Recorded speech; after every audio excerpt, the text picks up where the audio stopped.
Obrigado. Boa noite, queridos. Uma alegria muito grande estar com vocês. Na verdade, não uma, duas. Eu vou procurar falar bem rápido assim e algumas palavras lá da comunidade pescador para tentar atrapalhar o Márcio que ele pediu. Nada, queridos. O Creus disse que uma situação até um pouco triste para ele, né, o fato de ter parado essa parceria. Eu digo para vocês que não há motivo nenhum para se entristecer, né? Porque para nós, enquanto no campo, o financeiro é necessário, muito necessário, mas não é o que nos move. O que nos move é o amor da igreja, é o sustento da igreja. Quando eu digo sustento, o apoio, estar junto, o carinho, ligar. E essa igreja tem feito isso através do pastor de vocês, né? A gente sempre mantém contato, existe uma amizade realmente, de ir lá para a casa dele e fazer bagunça, né? Então, queridos, no meu coração, confesso para vocês, só há alegria. Só há alegria. Na verdade, tem uma tristeza hoje, estar aqui. Está faltando a metade da minha família. Para aqueles que não conhecem, eu tenho 2 filhos, o Eduardo com 21 anos, esse o qual tem o desejo de ir para o campo, mas infelizmente, aprove Deus, não seu tempo, né? E tem um pequenininho, eu falo pequenininho, 16 anos, né? Eles nunca crescem, né? Sempre bebê, está com 21 anos, é no meu bebê. E esse de 16 anos. E eles queriam estar aqui com vocês, né? Nós viemos aqui em 2009, e eles vieram. E de lá para cá a gente só mantém esse relacionamento à distância. Então, a única tristeza que nós temos hoje é de não tê-los conosco. Mas o Senhor sabe todas as coisas. Então, estar aqui com vocês hoje é uma alegria grande. Por rever vocês, alguns não me conhecem, eu pude rever alguns que eu conheço. E também compartilhar um pouquinho da palavra, daquilo que Deus tem trazido a nós, daquilo que Deus tem nos dado, tem feito a gente viver ali no campo. Então é uma alegria poder estar aqui com vocês e poder expressar para vocês a gratidão do investimento que vocês fizeram. Vocês não fizeram investimento na minha vida, vocês fizeram investimento no reino. O Senhor nos mandou para lá. Quando em 2000 o Senhor nos desafiou para o campo missionário, nós tínhamos uma boa vida. E lá o Senhor falou conosco para largar tudo e servir. E nós fizemos isso, sem olhar recurso financeiro. Em 2002, eu com a minha esposa, meu filho de 5 anos e naquela época o pequeno de 5 meses. Fomos para dentro de uma comunidade de pescador com 500 habitantes. Sem nenhuma igreja por trás, sem nenhum convite. Nós entendemos do Senhor e fomos. Em 2002 ficamos ali, 2004 fomos para o Paraná, ficamos até 2008. 2008 o Senhor nos levou para o Piauí. E ali levou essa igreja junto conosco. Então isso nos alegra. Mas não é o que nos entristece, não. A falta do dinheiro, a falta do recurso financeiro. Porque quando nós fomos, nós não fomos por dinheiro. Nós somos na dependência do Senhor. E o Senhor nos honrou. E aí o Senhor trouxe essa igreja para que vocês investissem no reino. E vocês fizeram isso através das nossas vidas. E naquele tempo, aliás, nesse tempo todo, esse recurso foi muito bem específico. Nós separamos para a educação dos nossos filhos. Toda a oferta levantada dessa igreja sempre foi para a educação dos nossos filhos. E graças a Deus, um está entrando agora na faculdade, o outro conseguiu passar para o IFP, está fazendo instituto. Então eu quero agradecer os irmãos, isso nos alegra, de vir aqui, poder vir agradecer, compartilhar daquilo que Deus fez em nossas vidas através de vocês. Então esse motivo nos alegra estar aqui, e eu sei que não é o último, né? Não vai ser o último momento de estarmos juntos, nós continuaremos. Osley, você vai vir? Não, eu quero que vocês continuem indo, tá bom? Então, não se entristeçam não. Como o pastor Creus disse, e essa palavra é mais um motivo que me alegra, não está definido, né? Não é definitivo, né, pastor? Então louvamos a Deus, não pela minha vida, não pelo meu sustento, mas que vocês continuem investindo esse valor em outros. Eu sei que já estão fazendo, né? E vão continuar fazendo, em nome de Jesus. Amém? Depois, no final, a gente pode se abraçar, conversar um pouco mais. E eu quero compartilhar da palavra. E confesso para vocês que isso me assusta. Uma coisa é você ser missionário, tá lá na vila, né? Falando lá, e eu chego aqui. O pastor me traz logo para uma liderança, para uma reunião presbitério. Aí ele vem e fala para mim, olha, o negócio aqui está sendo bom.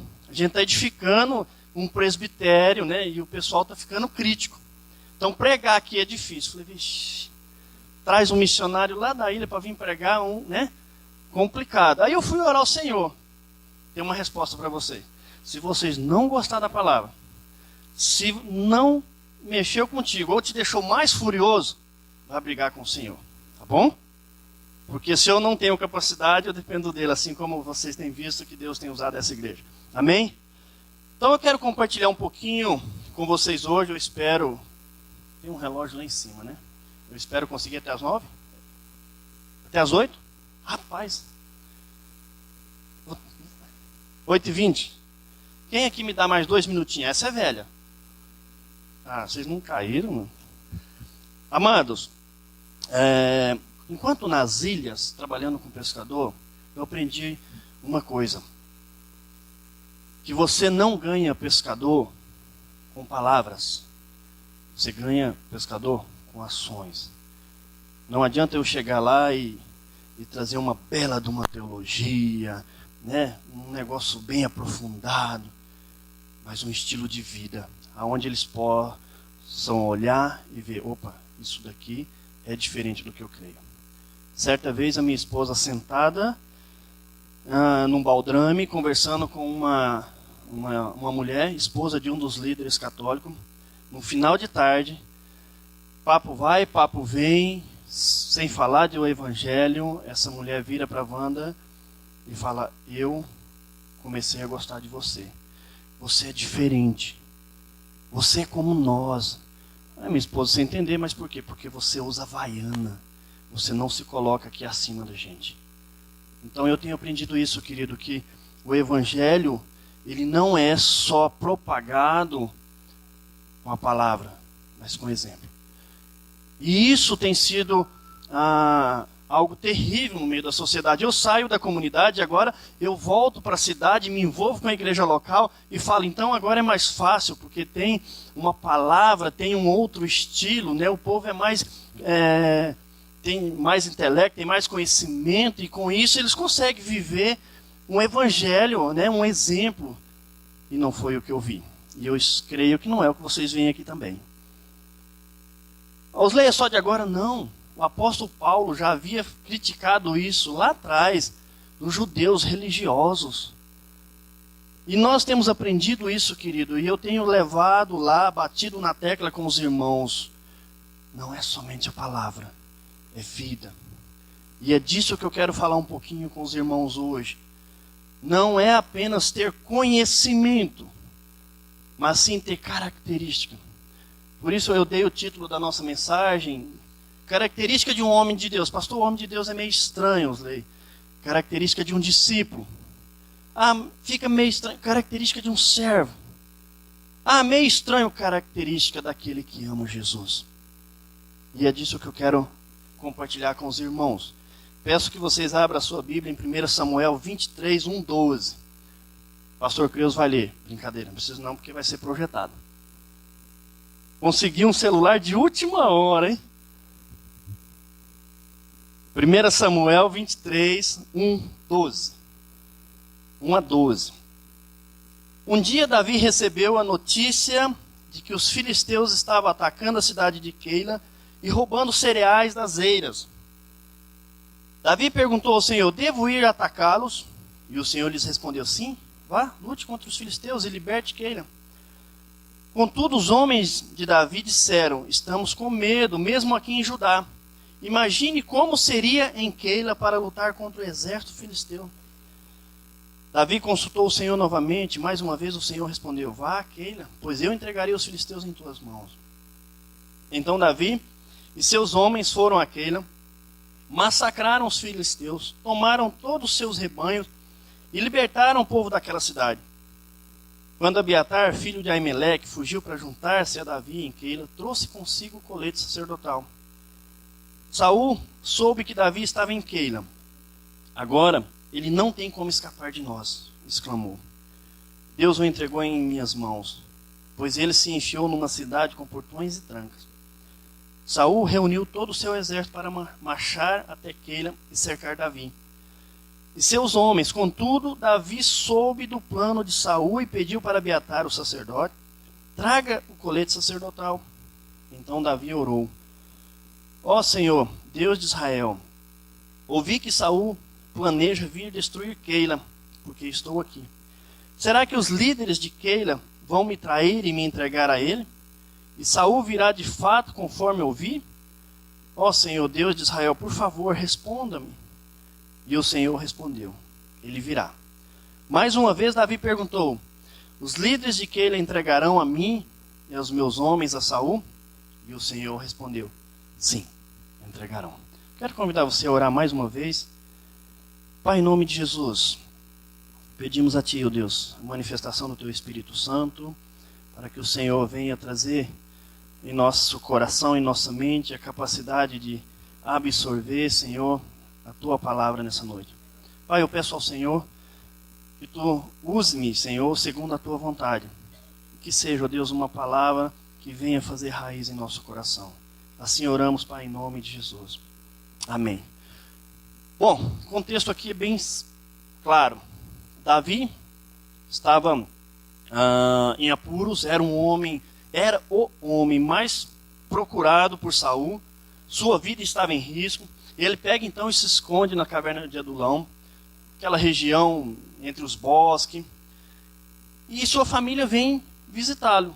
Pouco tempo depois, 400 homens se aproximam e vêm se colocar debaixo da autoridade de Davi. Agora, não eram guerreiros. Se nós olharmos o contexto, o capítulo 22, vai dizer que eram homens endividados, homens oprimidos e descontentes com o governo de Saul. E ele então coloca-se debaixo agora da autoridade de Davi. Ele se reúne com Davi. Agora, em meio aos problemas, o seu problema, qual era o seu problema? Estava sendo perseguido por Saul, sua vida estava em risco. Ele olha para o lado, vê uma cidade sendo atacada pelos filisteus, e aí ele vai diante de Deus, questionando: Deus, eu estou sabendo que está atacando. É para eu ir lutar contra os filisteus? Há uma ameaça ali. E o Senhor diz: sim, vá. E aí ele vai então, luta, socorre o povo, socorre a cidade. E ele socorre a cidade ali. Descobre depois de tudo isso que Saul, uma vez que descobriu que ele estava lá, está vindo agora ao seu encontro. Ele quer capturar, ele quer matar Davi. E ele fala: olha, Davi agora está numa cidade fortificada. Está derrotado, vamos pegá-lo. Davi então fica sabendo disso, questiona a Deus novamente. Deus, estou sabendo que Saul vem. O povo daqui, esse povo que eu ajudei, esse povo que eu socorri, vai me entregar? É como se Deus dissesse: olha, pior é que vai. Então, queridos, nós vemos aqui um contexto onde um homem estava em tremendo apuro. Ele estava com a sua vida em risco, mas ele olha para o lado. E eu quero destacar aqui alguns detalhes só para você pensar um pouquinho depois durante a mensagem. Davi na sua juventude era o quê? Era o quê? Pastor. As ovelhas que ele pastoreava eram de quem? Não eram suas. Ele servia o dono das ovelhas. A sua missão era dar a vida dele pelas ovelhas. Ele se entregava para socorrer. Ele lutava com leões e ursos. Uma característica de Davi já na sua juventude. Ele cresce um pouco, o que ele se torna? Soldado. O bom soldado não se esquiva da sua missão. Ele tem um foco. Ele é focado naquele alvo. Depois da sua descendência viria quem? Um outro com as mesmas características. Quem é esse? Esse vocês conhecem. Quem viria com essas características da descendência de Davi? Quem? Só o pastor Creu sabe. Jesus. Ele veio e não mudou nada daquilo que Davi veio apresentando. Pelo contrário, ele reforçou toda essa realidade. Então eu quero que você observe esses detalhezinhos da vida de Davi, E enquanto nós discorremos a mensagem, você vai conseguir entender. Primeira característica de um servo, de um homem de Deus, de um discípulo, ele não foge da responsabilidade de servir. Davi se compadece e se preocupa com a cidade. Por quê? Faz parte de si. É a sua característica, é a sua natureza. Servir, socorrer. Estava com um problema gigante. Estava desconfortável? Muito. Mas mesmo assim, ele olha para o lado. Ele olha para o outro. Amados, se nós olharmos para a nossa natureza em Cristo, o que nós encontraremos? Servidão. Nós temos em nós o servir. Ah, pastor, não sei não.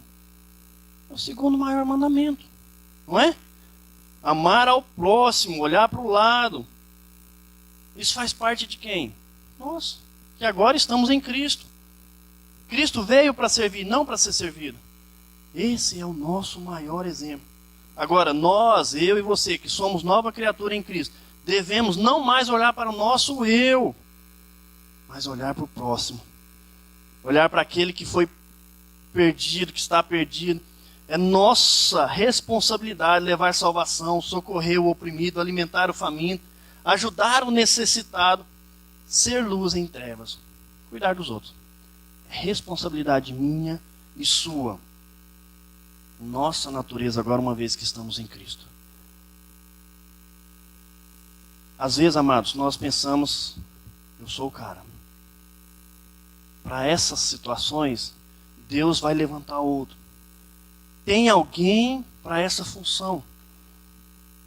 Mas Jesus, em Marcos 9, quando acontece ali uma discussão entre os discípulos para ver quem era o maior, Jesus nos dá uma resposta maravilhosa.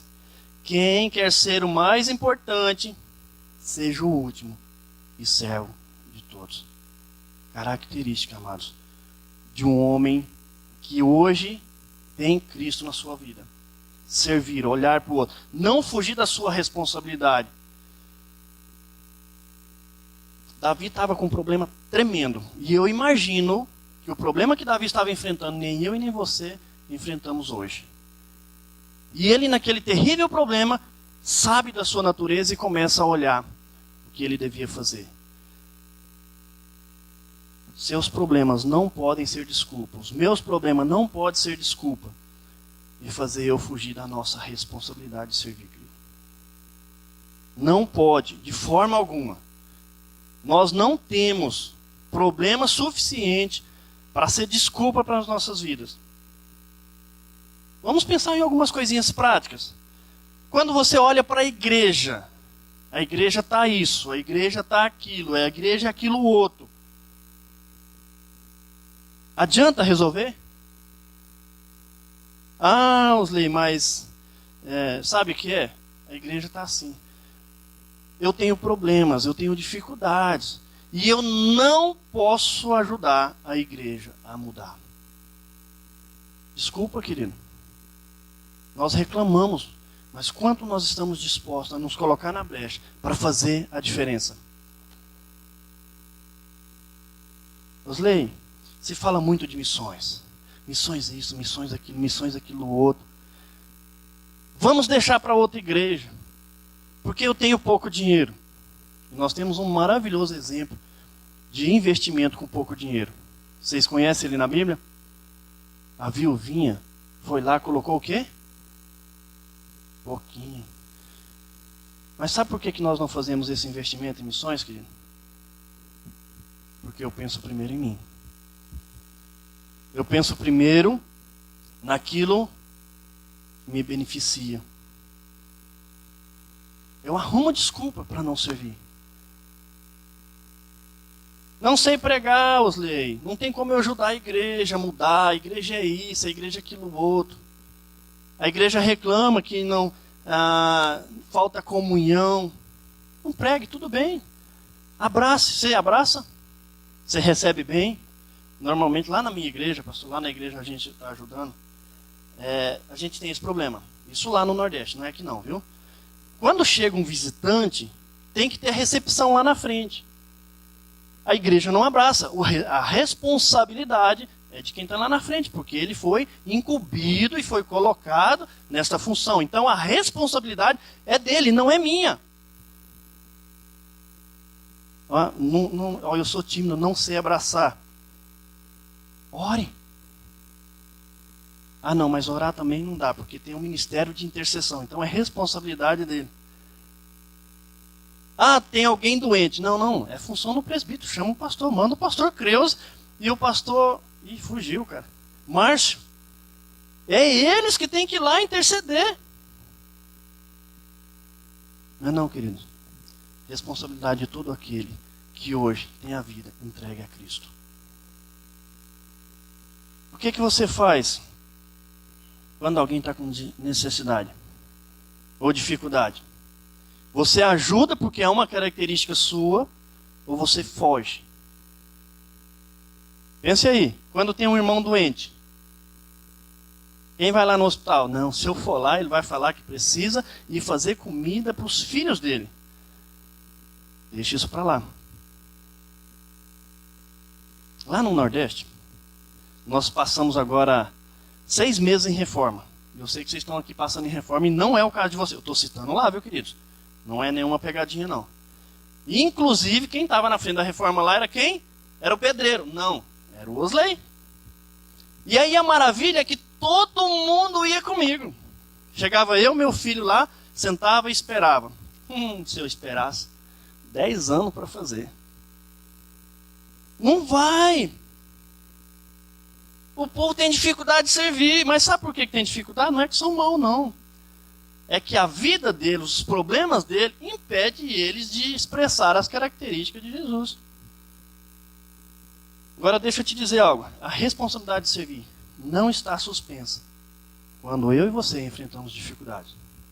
Para com isso. Não está suspensa. Osley, eu tenho problema demais e esses problemas me isentam da minha responsabilidade de servir. É errado. Você vai entender isso mais à frente. Não importa o que eu e você estejamos vivendo. Existem pessoas do seu lado. Existe pessoa na sua cidade. Existe pessoa no seu estado, no seu país, precisando de você. Precisando de nós. Muitas das vezes, o irmão do nosso lado está com dificuldades. E a gente nem sabe. Osley, mas nós não temos bola de cristal. Não tem. Mas é responsabilidade nossa se preocupar com o outro. E quando eu me preocupo, no mínimo, como é que você está, meu irmão? Está precisando de alguma coisa? Tem alguém doente? Aonde nós vamos? Quando nós olhamos para Atos 8:1, nós temos ali um contexto da perseguição da igreja. E foi terrível. E aqueles irmãos que saíram, eles estavam fugidos. Pararam de pregar. Aí que eles pregaram. Então nós olhamos aí, amados, que nós não temos motivo para que as nossas dificuldades nos façam fugir da nossa responsabilidade. Vamos olhar para a vida de Paulo rapidamente. Preso, apanha, camarada sofre. E ele pensava o quê? Eu quero anunciar o evangelho.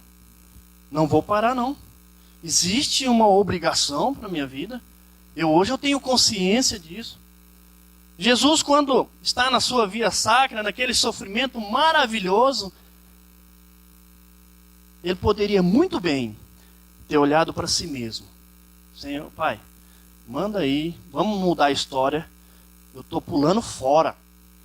Eu tenho que pensar em mim, o sofrimento aqui está demais. Pelo contrário, nós temos consciência de que ele não fez isso. Ele olha para a minha necessidade, para a sua necessidade, para a necessidade da raça humana e entrega a sua vida. Numa das piores mortes. Ele olhou para você. Agora, o que te impede de olhar para o outro? O que te impede de olhar para o necessitado? O que te impede, meu irmão, de você investir a sua vida, doar a sua vida para servir os campos? Osley, mas você sabe como é que é? Eu tenho medo. Você tem medo. Pecado, meu irmão. Você não confia que o Senhor sustenta um barco? Você não confia? Você voa?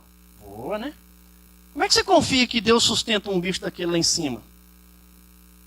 Mas é muito mais fácil eu pegar um voo que demora 3 horas, que me beneficia, do que eu pegar um carro e viajar 3 dias. Ou pegar um barco, né, pastor? No Amazonas, 15 dias dentro de um barco. Ah, não. Mas o avião me beneficia. Então eu penso em mim. Amados, eu quero pedir a você que você assuma a sua responsabilidade como discípulo. Discípulo de Cristo. E viva como tal. A nossa sociedade hoje tem enfrentado problemas com respeito a exemplo de discípulos de Jesus. O nome de Cristo tem sido envergonhado. E nós que temos essas características, pelo menos temos isso em nós, essa natureza, deveríamos estar vivendo como tal. Se você vive isso, aliás, perdão, se você não vive isso, é porque você está enganado. Isso não é característica de Jesus. Eu sou discípulo de Jesus, Osley. Pastor Creus, eu sou discípulo de Jesus, eu desci as águas, eu me batizei. Então viva como tal. Não deixe as necessidades, as suas dificuldades, mudar isso em você. Agora deixa eu trazer aqui um refresco para ti. Quando você cuida dos problemas dos outros, você esquece dos seus. Não vale a pena. Tem benefício. Tem benefício. Amém? Estão dispostos a servir? Já diminuiu o amém. Vamos para a segunda então, porque eu tenho que correr. O homem de Deus, a outra característica dele, ele é dirigido pelo Senhor. Davi, diante dos seus problemas, poderia simplesmente dizer, olha, vamos deixar isso para lá, está acontecendo a 15 quilômetros de mim, não é minha responsabilidade, deixa isso para lá. Mas não, nós vemos aqui no texto que ele vai até o Senhor, pergunta o Senhor, e o Senhor dá a resposta, vá, é para você ir lutar. Isso nos fala de andar debaixo de direção de Deus, de obediência, de não fazer a nossa vontade. Davi poderia ter feito a vontade dele. Mas Davi era um homem que andava debaixo da direção de Deus. Ele buscava a direção de Deus. Quando ele ia para as batalhas, sempre ia debaixo dessa autoridade. Ele reconhecia a soberania de Deus. E muitas pessoas não entendem. Aqui eu sei que vocês entendem pelo o ensino que vocês têm recebido. Davi foi considerado o homem segundo o coração de Deus exatamente porque ele tinha consciência dessa soberania, dessa autoridade. E é isso que Deus quer de nós, querido, que nós reconhecemos e nos submetemos à autoridade dele. Nós precisamos viver debaixo desse senhorio. Precisamos buscar a Deus o tempo todo, para tudo. Ter a visão de Deus, ter o mesmo coração de Deus. Tivemos agora num congresso falando exatamente disso. Viver o que Deus quer que eu viva. Nós estamos cheios de homens, né, pastores, querendo ser original. Deus não quer isso. Deus quer que sejamos fiéis à sua palavra. Nós não podemos viver como se Deus fosse o nosso empregado. Não, eu sei que Deus é Senhor, não busco a Ele, não me submeto a Ele, mas quando a coisa aperta, para onde você vai? Aí você vai para o Senhor. É natural, né? Aí eu quero socorro. Mas o que eu e você venhamos a fazer, nossas decisões devem ser direcionadas por Deus, pautadas na sua palavra, de forma que agrade a Ele. Como você tem vivido?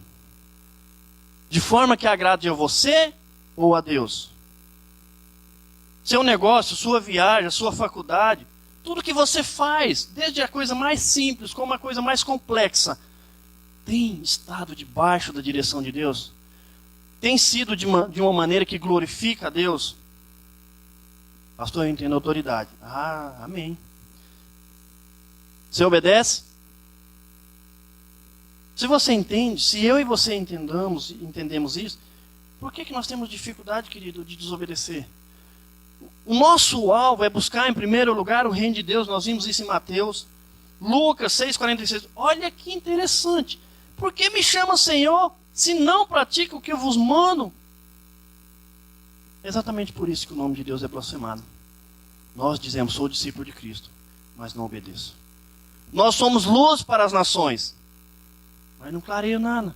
Nós fomos enviados até os confins da terra. Não vou nem no bairro aqui e digo que sou servo do Senhor. Quem é Senhor da sua vida? A quem você se submete? Como você entende a autoridade de Deus, a soberania de Deus? Falei de soberania, lembrei de um assunto aqui, Márcio. Mas vamos deixar isso para lá, né?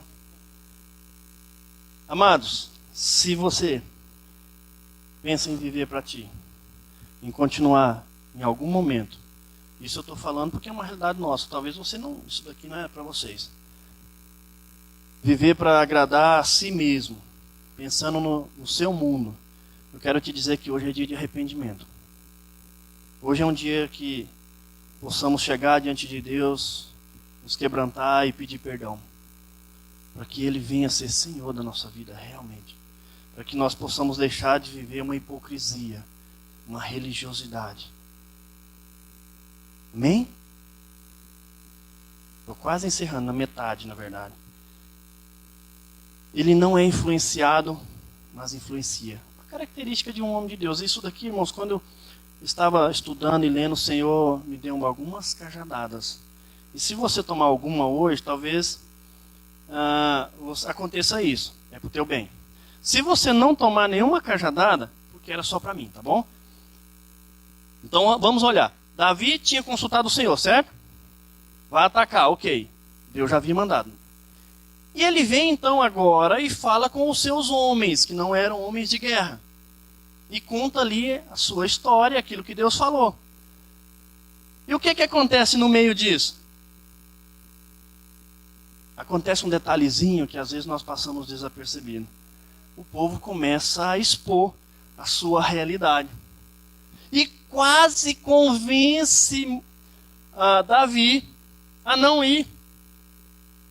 A reação deles com certeza não foi positiva. Davi, presta atenção, cara. Nós estamos sendo perseguidos, estamos aqui escondidos em caverna, não somos homens de guerra, e você quer nos levar para essa batalha pensando nos outros, cara.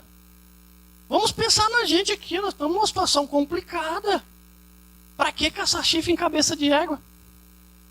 E aí o que faz Davi? Espera aí. Será que vocês não têm razão? Deixa eu ir falar de novo com Deus. Mas ele já tinha falado, já tinha uma resposta de Deus. E aí ele então vai pela segunda vez e o Senhor confirma isso para que eles vá lutar. Agora interessante, os leis foi ruim? Não, foi maravilhoso. Porque ele voltou. Ô querido, obrigado. Ele voltou ao Senhor. Amados, muitas vezes essa é a minha atitude e a sua atitude. Eu já tenho problema demais. Não dá para pensar nos outros não, cara. Nós estamos olhando aqui as dificuldades da igreja, financeiramente, tantas outras. Para que a gente ainda vai pensar nos outros? Vamos pensar em resolver os nossos problemas primeiro. Essa é uma atitude nossa. E aí, Davi então, depois desse bate-papo, vai lá, troca essa ideia com a galera, volta a falar com o Senhor. E o que acontece? Ele desiste? Não. Ele volta e influencia o povo que está com ele a ir guerrear. O homem de Deus, servo do Senhor, ele não é influenciado, ele influencia. O povo, mesmo o povo não estando afim, ele tem uma convicção do que Deus tem dado para ele. Vamos lá, gente. O Senhor está conosco. Até os confins, até a consumação do século. Não tenham medo. Eis que eu te tomo pela mão direita e te digo, não temas, eu sou contigo. Vamos lá, galera. Vamos obedecer ao Senhor. Com isso, queridos, eu quero pensar aqui com vocês, ou trazer aqui para vocês como orientação. Não deixe os outros te colocar dúvida, por medo, por desânimo. Não seja pressionado. Viva, busque o Senhor, viva debaixo da direção do Senhor. Por outro lado também, não seja pedra de tropeço na vida dos que querem servir a Deus. Quando nós falamos de um contexto missionário, quando nós fomos desafiados a ir para o campo, primeira coisa que nos falaram, lá do mundo, viu? Porque não era crente, os irmãos não falam isso, né? São gente, os que não conhecem Deus, né? Você vai para o campo, cara. Você vai deixar o teu trabalho. E a sua família, os seus filhos, como é que vai ficar lá, cara? Os leis, você está ficando louco. Isso acontece só lá fora. Não. Isso acontece dentro da igreja. Quando Deus levanta alguém, nós estamos com um casal lá agora. Deus botou fogo no coração dos caras, quer mandar eles para o campo. Quer mandar para o seminário e depois para o campo. Primeira coisa que a igreja falou, alguns irmãos, né? Você vai tirar o menino do ministério de louvor? O nosso melhor músico? Toinho, você é doido, cara. Você está com 2 filhos. Você agora está terminando os seus estudos, você vai largar tudo para ir para o campo. Terrível, meu irmão. Terrível. Então, amados, não seja pedra de tropeço.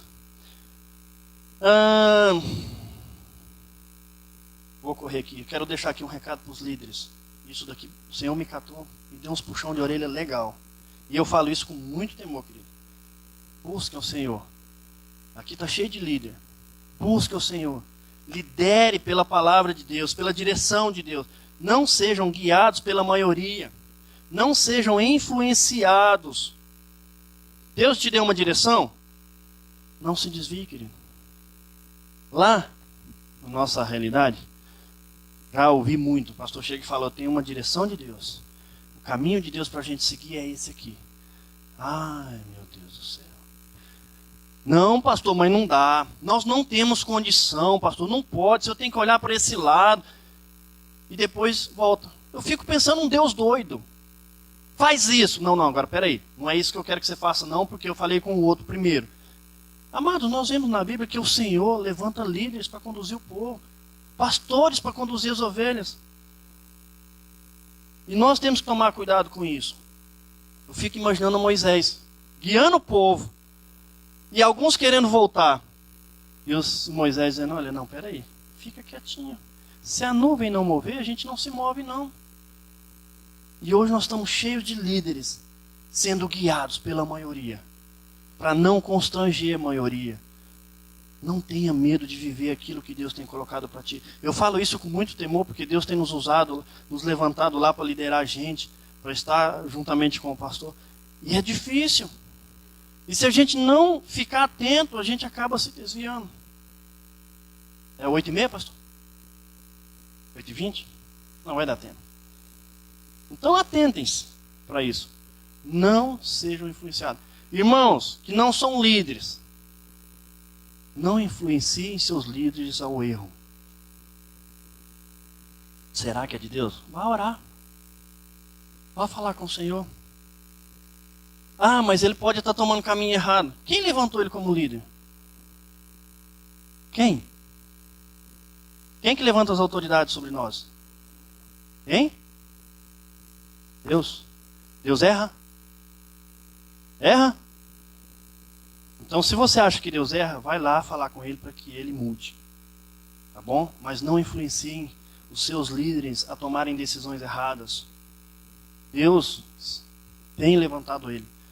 E ele tem a responsabilidade e a obrigação de buscar a Deus.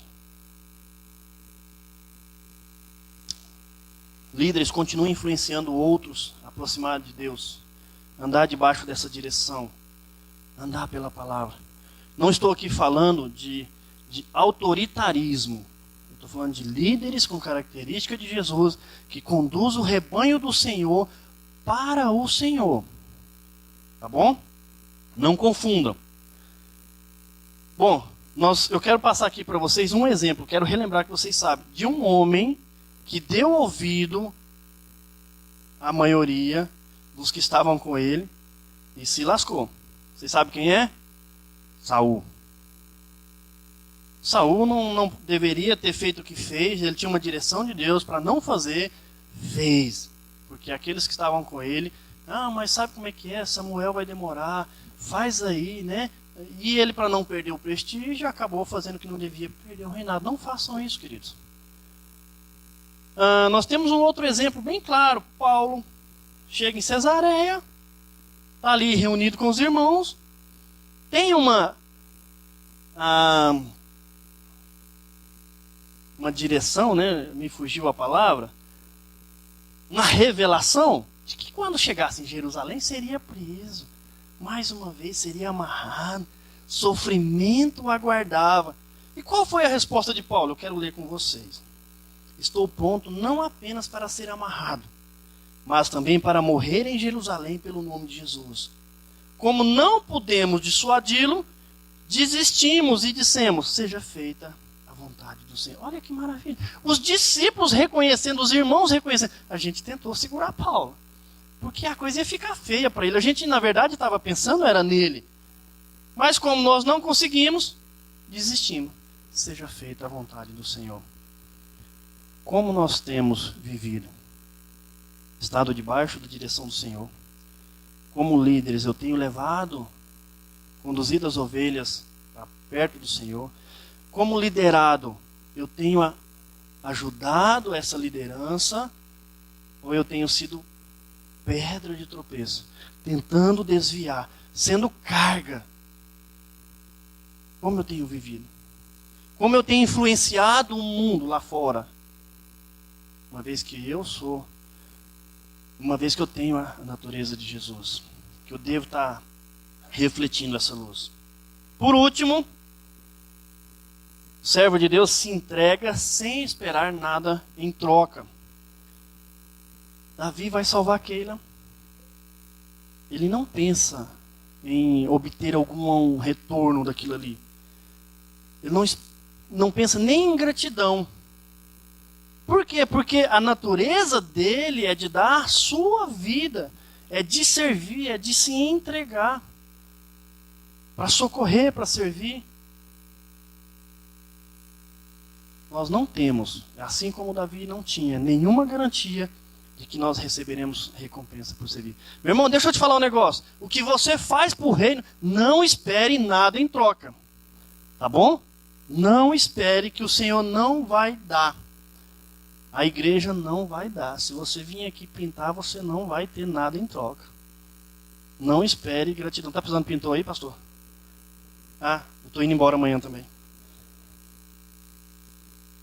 Amém, queridos? Ele não esperou nada em troca. Ele foi lá, salvou o povo, ajudou.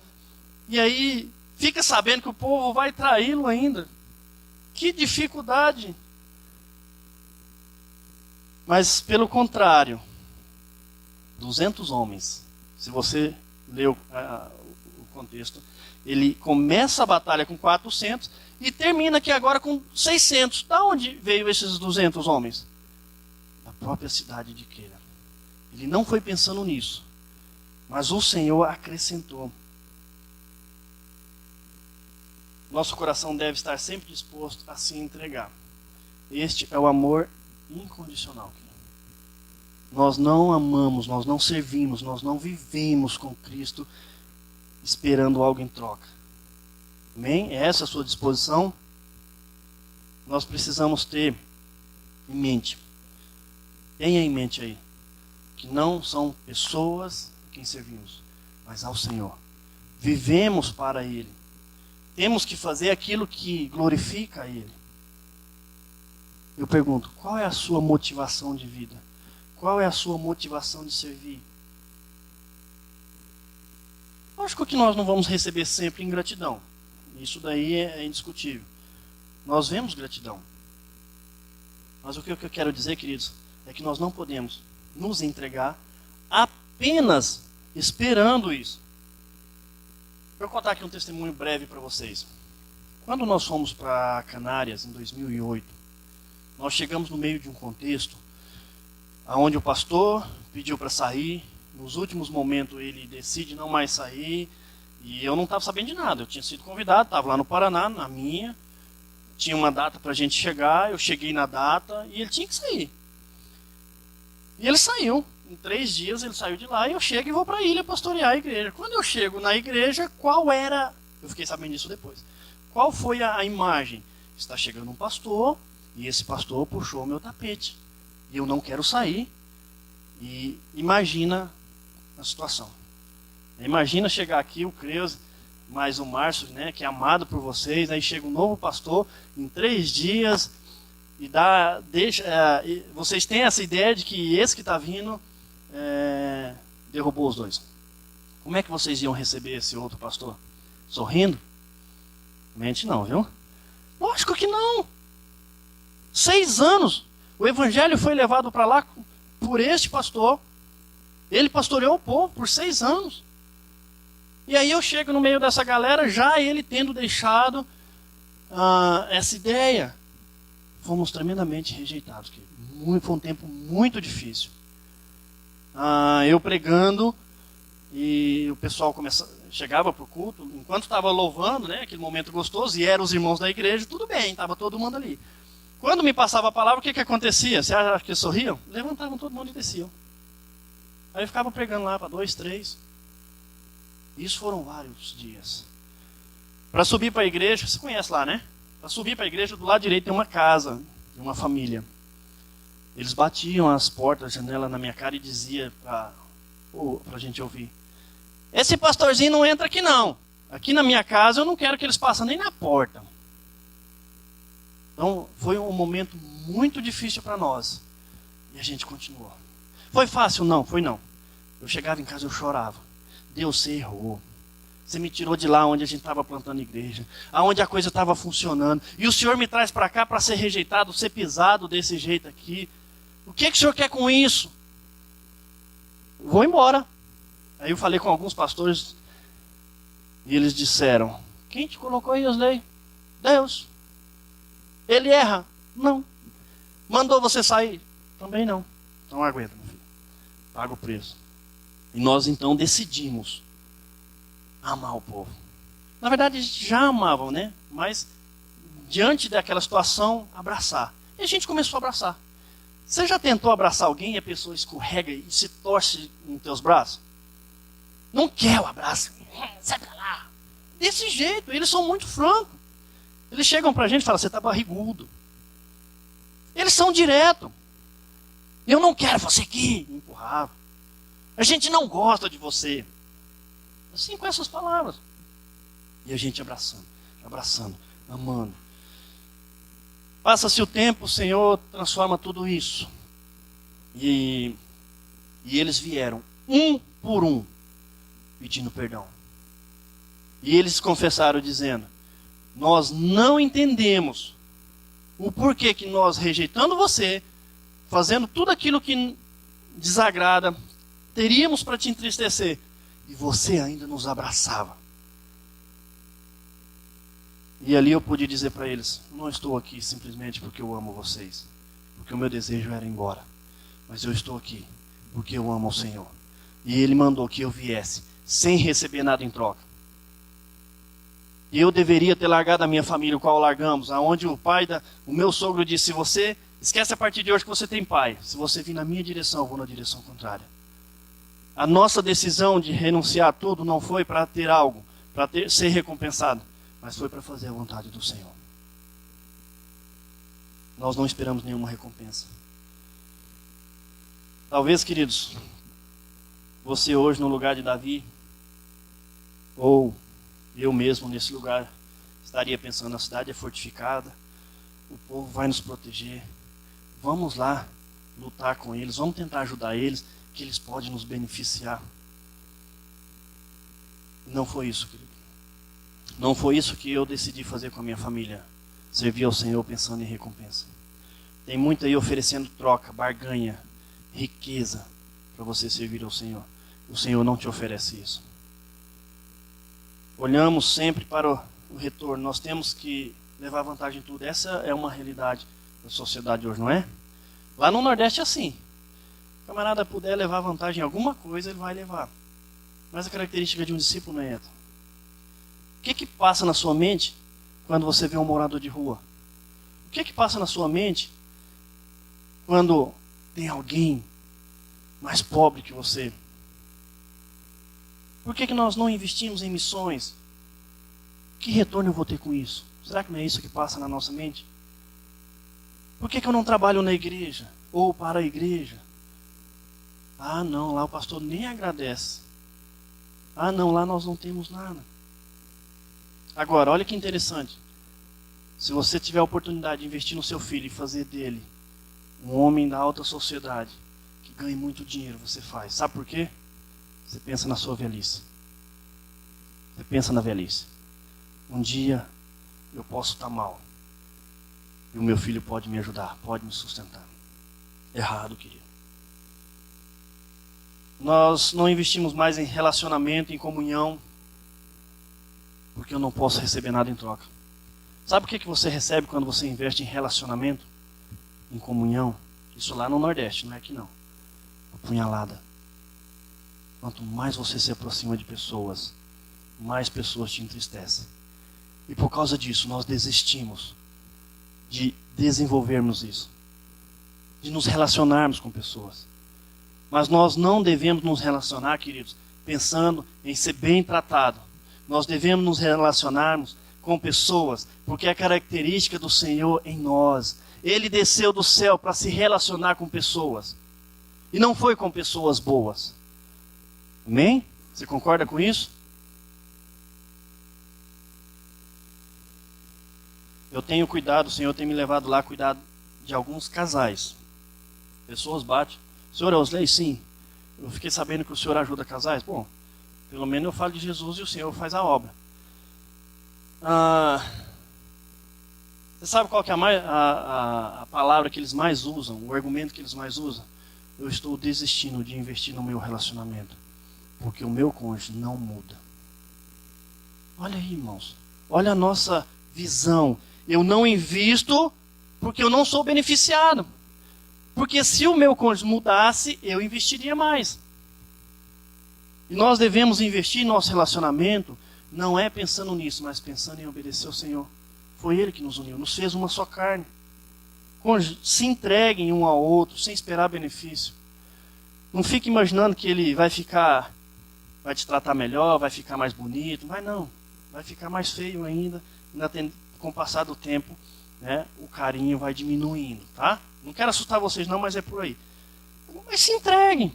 Não espera nada em troca não. Se entregue porque você ama. Não sirva ao Senhor ou a alguém pensando que isso vai fazer ela ter um débito contigo. Tem muita gente pensando que vai trabalhar para o Senhor, porque aquilo vai acreditar a Ele a melhor... como se Deus ficasse devendo algo. Eu vou servir ao Senhor porque Deus vai ficar devendo para mim.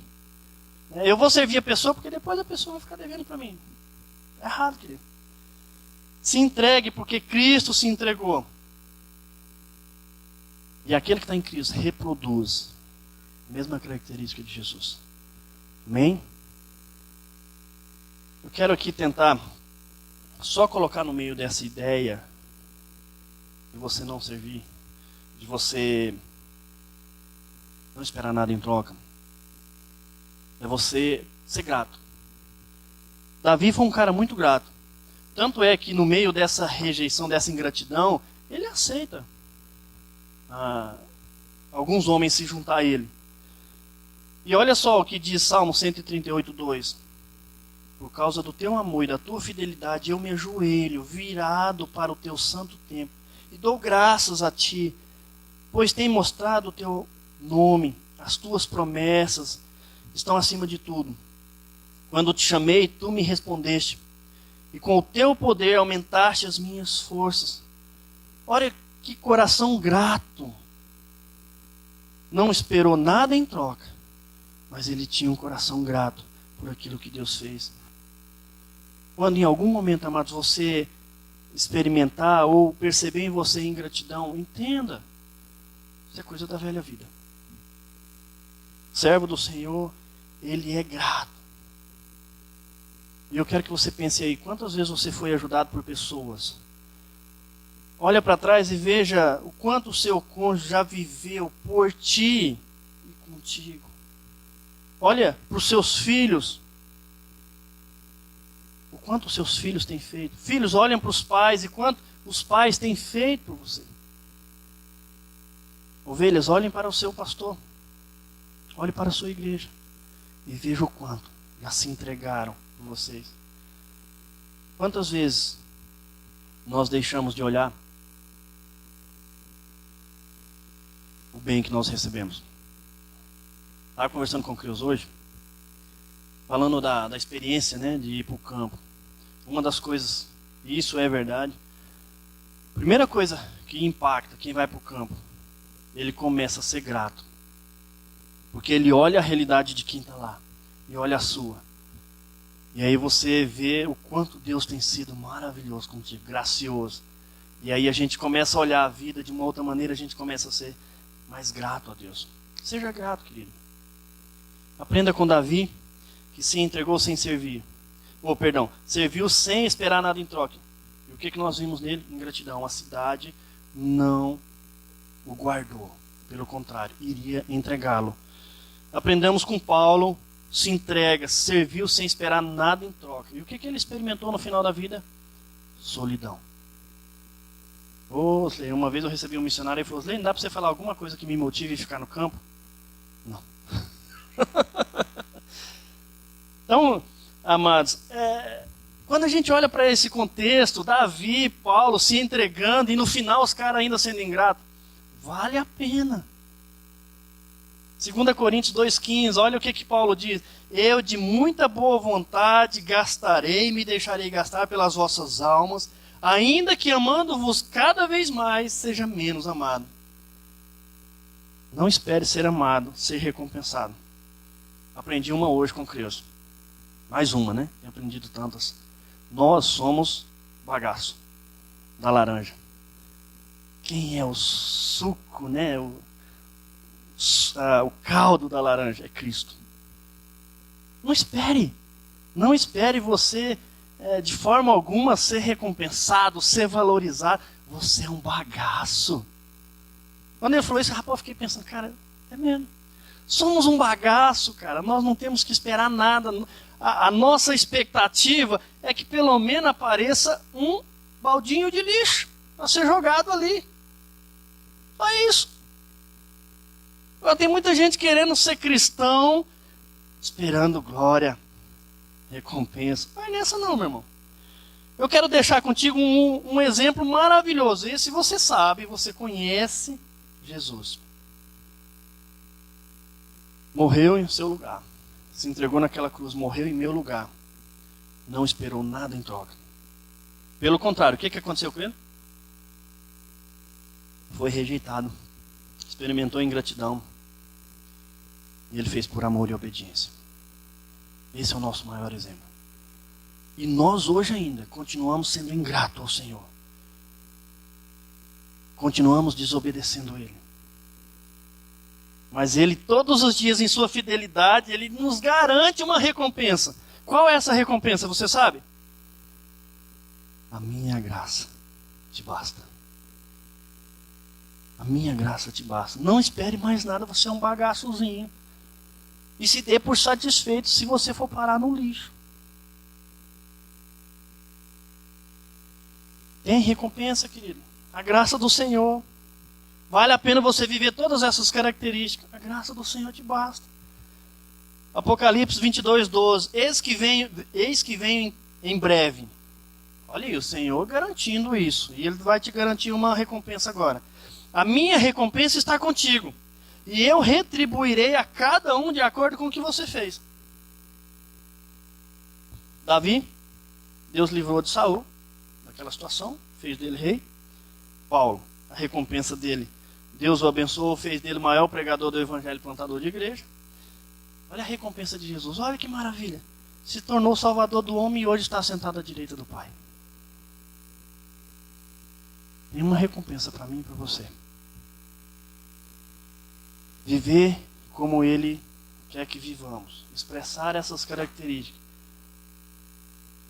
sabe qual a recompensa que o Senhor tem para nós? Se você decidir entregar a sua vida para Ele e viver segundo o que Ele quer, o direito de ser feito filho de Deus, o direito de entrar no reino do Senhor, o direito de herdar a salvação em Cristo. Ou você espera alguma coisa mais? Precisa de mais alguma coisa, pastor? Eu preciso servir. Eu preciso me entregar sem esperar nada em troca. Eu preciso viver de forma que eu influencie pessoas e não seja influenciada por elas. Eu preciso ser grato, queridos. Eu preciso viver isso. E a recompensa de viver isso em Cristo, na vida eterna. Eu quero concluir fazendo algumas perguntinhas. Quais são as suas características? O que você tem mostrado lá fora? Você tem vivido as responsabilidades que Deus tem te dado ou você tem fugido, se aproveitando como muleta de desculpa as suas dificuldades? Você vive influenciando ou tem sido influenciado? Nós ouvimos lá no encontro agora exatamente um desafio sobre isso, aonde os jovens lá do mundo chegam para os irmãos: olha, vamos sair para o rolê. Isso lá na minha cidade hoje está assim. 1h da manhã os caras postando, ó, saída para o rolê, chamando os irmãos. E os irmãos vão. Só que eu não vejo nas mesmas postagens: vamos para a igreja, vamos buscar a Cristo, vamos para uma reunião de oração, vamos para uma reunião de estudo bíblico, vamos nos aproximar do Senhor. Como você tem vivido? Como você tem se entregado? Se você espera uma recompensa, eu quero deixar muito claro para você que existe uma. A única. É o direito de ser feito filho de Deus. Não espere nada mais além disso. Eu quero te convidar, querido, a pensar um pouquinho nisso. Pedir que você baixe a sua cabeça um pouquinho. E você medite aí com o Senhor. E se em algum momento o Senhor falou contigo, o Senhor mostrou falhas, você se arrependa, que você possa chegar diante do Senhor e pedir perdão a Ele. Assim como enquanto preparava isso, Deus trabalhou muitas coisas na minha vida. Ingratidão, dificuldade de servir, porque mesmo a gente tendo toda a consciência disso, a gente em algum momento passa por situações e a gente escora naquilo ali como uma muleta. Pensa um pouquinho no Senhor. Fale com Ele.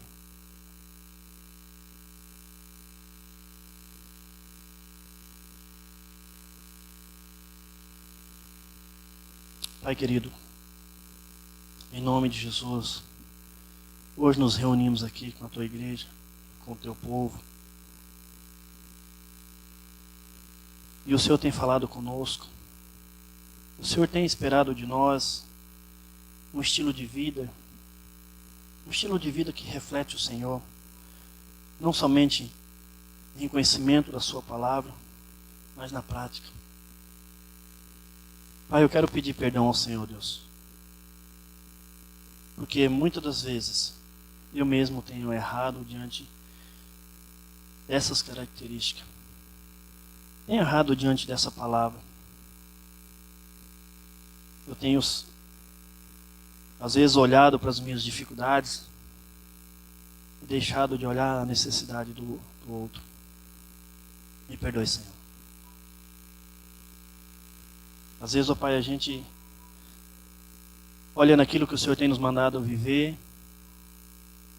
nos entregarmos, mesmo que amando mais sejamos menos amados.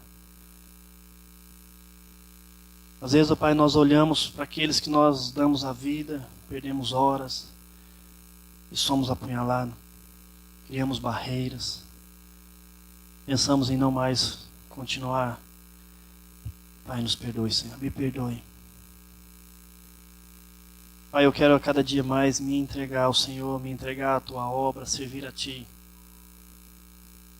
O Senhor nos ajude como igreja. Tu conhece cada coração nessa noite.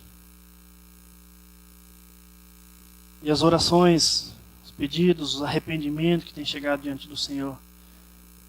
Pedimos que o Senhor traz conforto, traz perdão em nossas vidas. Nos faça viver, Senhor, aquilo que o Senhor tem nos ensinado. Nos faça viver a semelhança de Jesus, que desceu da sua glória. Não pensou no seu sofrimento, mas olhou para o sofrimento da nação, meu sofrimento, o sofrimento dos irmãos. E continua olhando. Que nós possamos, Senhor, olhar, Senhor, para o sofrimento daqueles que ainda não tiveram a oportunidade de conhecer o Senhor. Tanto na nossa vizinhança, na nossa cidade, como no mundo. Pai, nos espalhe por esse mundo, sendo o exemplo do Senhor. Pai, que as pessoas possam olhar para nós e querer aquilo que vivemos, Senhor. Estando debaixo do Teu senhorio. Abençoa, Senhor, essa igreja. Abençoa o pastor Creuze, pastor Márcio, a liderança dessa igreja. Esse grupo que se levanta como presbítero. Pai, em nome de Jesus, que a cada dia essa igreja cresça, Senhor, no Senhor. Que a cada dia essa igreja, ó Deus, avance nos Teus caminhos. Em nome de Jesus. Em nome de Jesus. Amém. Queridos, eu quero agradecer a oportunidade. Como eu disse no início, se eu não conseguir passar aquilo, passar essa mensagem de uma melhor maneira, uma forma, fale com o papai, tá bom? Para que ele possa me ajudar a cada dia mais viver e passar o que ele quer que passemos, amém? Quero convidar o pastor Creuze. Mais uma vez, muito obrigado. Sintam-se amados, abraçados por nós, tá bom?